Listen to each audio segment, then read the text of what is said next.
Se você tem vontade de viver uma experiência em outro país, seja como residente ou como intercambista, nesse vídeo eu vou te falar sobre 5 coisas indispensáveis para sua viagem. Então assiste até o final.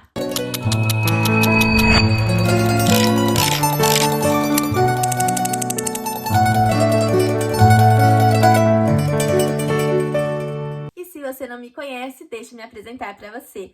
Meu nome é Ana Luísa Ramos e há 1 mês e meio eu estou vivendo a experiência de um intercâmbio na Itália. Lá nas minhas redes sociais eu compartilhei em detalhes como que é viver essa experiência e tem outro vídeo aqui no canal falando como que eu consegui ter essa experiência do intercâmbio com investimento super baixo. E como eu acabei de passar por esse processo de transição do Brasil para outro país, vou te dar algumas dicas essenciais para facilitar a sua preparação para a sua viagem. A primeira coisa que você precisa saber é para onde você vai.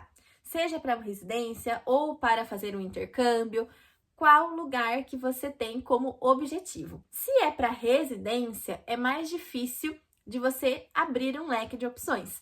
Porque geralmente para você residir em outro país, você precisa de uma série de requisitos, mas se você vai com o intuito de fazer um intercâmbio, então as suas opções são muito variadas. Por quê? Como você não tem o objetivo de se tornar residente naquele lugar, ir para morar, para ter uma casa, você consegue viajar através do intercâmbio voluntário, por exemplo, que é a modalidade de intercâmbio que eu escolhi fazer, e viver uma experiência com pessoas dispostas a te receberem na casa delas, na família delas, ou em uma comunidade, ou em uma empresa, ou em um hotel, por exemplo. E quando eu falo decidir para onde você vai, não é só o país, mas também a região, a experiência que você quer viver. Por exemplo, eu estou fazendo um intercâmbio na Itália.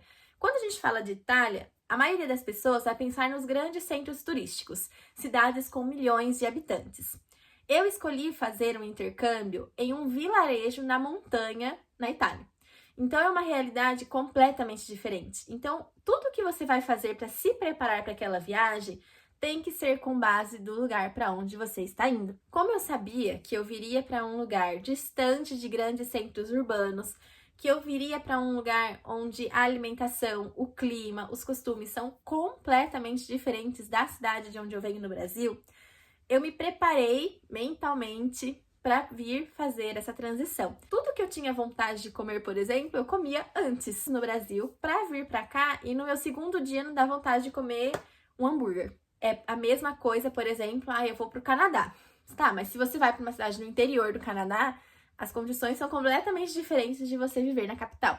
Então, você saber para onde você vai é o primeiro passo. E é sempre bom você ter mais de uma opção, porque quando você for ver os outros passos que eu vou te falar aqui, às vezes você vai ver que é muito difícil ou então você não tem meios para ir para esse lugar. Então, é melhor você ter várias opções, ou de países, ou dentro do mesmo país, mas várias regiões. Segunda coisa, documentação. Talvez o mais importante, mas sem você saber para onde você vai, você não sabe qual documentação buscar. Cada país tem a sua regra, então é importante que você estude e estude muito as documentações necessárias para permanecer de forma legal naquele país. O intercâmbio, por exemplo, pode ser de 2 semanas ou de meses, e se você vai querer ser residente, é um tempo ainda mais longo. E quando eu falo de documentos, é questão de passaporte, carta de identidade, documentos de permanência, visto se necessário naquele país. Alguns países você não precisa de visto para entrar, mas tem um limite de dias que você pode permanecer como turista. Então, isso também é uma coisa que você precisa se atentar. E também para se programar com relação à passagem de volta, caso você não for morar nesse lugar. Porque você precisa providenciar a passagem de volta antes que o tempo de permanência legal como turista termine. Outra coisa também com relação à documentação são todos os documentos necessários para a imigração. Na maioria das vezes, você não precisa apresentar esses documentos, mas vai que no dia de você fazer a imigração, eles decidem que eles querem ver todos os documentos. Então, é bom que você tenha tudo em mãos. Passagem de ida, passagem de volta, reserva de hotel se você tiver algum, contrato de trabalho, contrato de estudo. Então, é bom sempre você ter todas essas informações já para não mostrar que você foi com tudo meio desatualizado. Terceira coisa, se você não tinha é melhor começar a procurar contatos nesse lugar onde você quer viver. Tudo fica muito mais fácil quando você tem apoio. Não precisa ser apoio de brasileiros, pode ser apoio de pessoas que morem naquele país, que sejam daquele país. Mas ter contatos é fundamental, tanto para você tirar dúvidas de documentação, da localização, de oportunidades que você tem por ali, quanto para quando você chegar, você ter uma rede de apoio, ou pelo menos ter alguém para conversar e você não ficar sozinho. Por isso que quando você viaja, já tendo um contrato de trabalho, um contrato de estudo, é mais fácil você ter essa comunicação com as pessoas, porque você vai estar inserido em algum meio. E se você faz o intercâmbio, você está indo morar com pessoas que querem fazer essa troca, que querem prestar esse auxílio. Agora, se você decide viajar sozinho e se estabelecer sozinho, eu acho que fica mais complicado. 4. Reserva financeira. Isso aqui para mim é fundamental, porque para mim nunca fez sentido você sair da sua casa, deixar o seu país e ir viver uma aventura sem ter meios financeiros para isso. Aquela coisa assim de, lá eu vejo se eu consigo algum emprego e ganho algum dinheiro. Não é o jeito mais seguro e você pensa que às vezes você vai estar do outro lado do mundo. É bom que você tenha garantias de se manter ali. O que eu falo para todo mundo que me pergunta: o ideal é você levar uma quantia não muito alta, não precisa, mas também não leve o suficiente para sobreviver, tipo assim, por uma semana.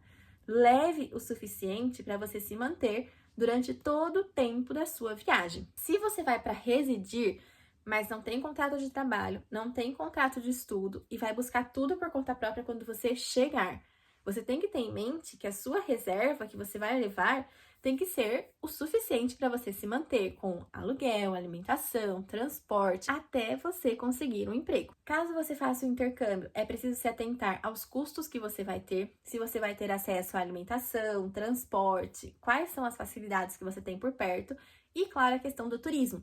Se você vai querer, por exemplo, no final de semana fazer turismo, você precisa reservar um dinheiro para isso, para que não aconteça de você estar em outro país sem meios de se manter lá. 5.